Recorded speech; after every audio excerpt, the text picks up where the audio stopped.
صلوا على النبي. حبيت أتكلم عن مباراة الريال ضد رايو فايكانو. الصراحة الفريق كان سيء جدا جدا جدا، سيء بشكل مش طبيعي. عندنا فينيسيوس كان خارج نطاق الخدمة، وكورتوا اليوم بعد كان مول مستواه، يعني مش ولا بد. وعندنا اللي هو فالفيردي، يعني صراحة. والحكم بعد ما قصر فينا. الحكم يعني الصراحة ما أعرف شو كان يتوقع من هاي المباراة. الحكم مش قد المباراة أصلا. فبصراحة شيء يعني مخزي مخزي الصراحة. وأتكلم عن فينيسيوس اليوم انضرب ضرب مش طبيعي. صحيح أن مستواه كان مش ولا بد، لكنه إنه انضرب ضرب مش طبيعي، مش طبيعي الضرب اللي انضربه. لو تعيدون المباراة يمكن عادي اثنين من فريق رايو ينطردون، لكن الحكم صراحة مش قد المباراة. عندنا اللي هو نتكلم عن كرفخال. شكرا يا كرفخال، شكرا. بصراحة كرفخال سيء جدا جدا جدا. أنا هذا ما أعرف كيف يلعب في ريال مدريد بصراحة يعني. وعندنا مندي اليوم خارج نطاق الخدمة بعد.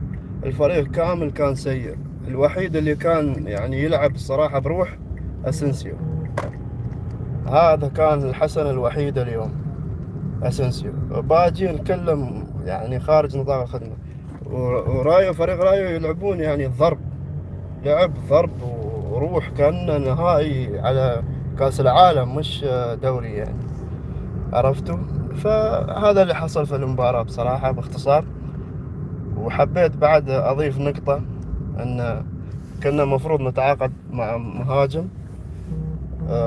طبعا معروف يعني كنا المفروض نتعاقد مع مهاجم وظهير أيمن، لأن ظهير أيمن عندنا الصراحة تعبان، كرفخال تعبان جدا جدا.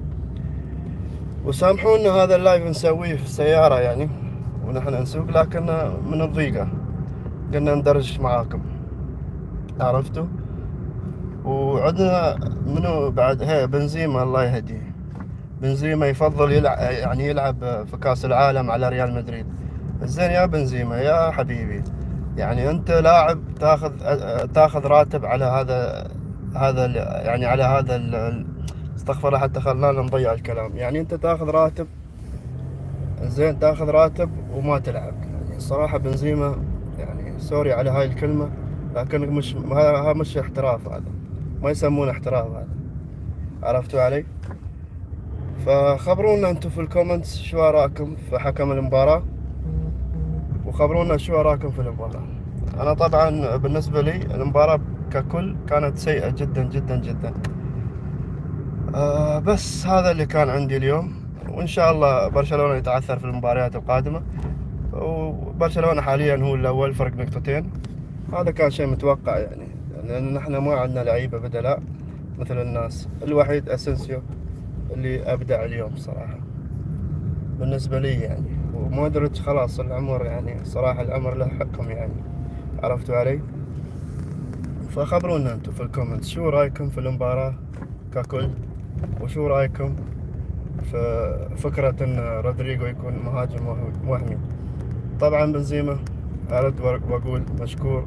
سبب الخسارة طبعا هذا في سبب من الخسارة اكيد ان بنزيما ما يلعب. بس هذا اللي كان عندي يا شباب، والله من الضيق اتكلم. يلا، ما على الجايات اكثر ان شاء الله. سلام.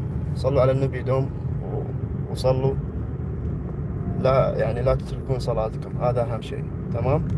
يلا اكتبوا على الكومنت. يلا مشكورين يا شباب.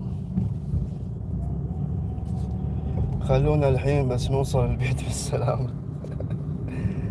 اي والله، حتى ما أعرف أسكر اللايف والله.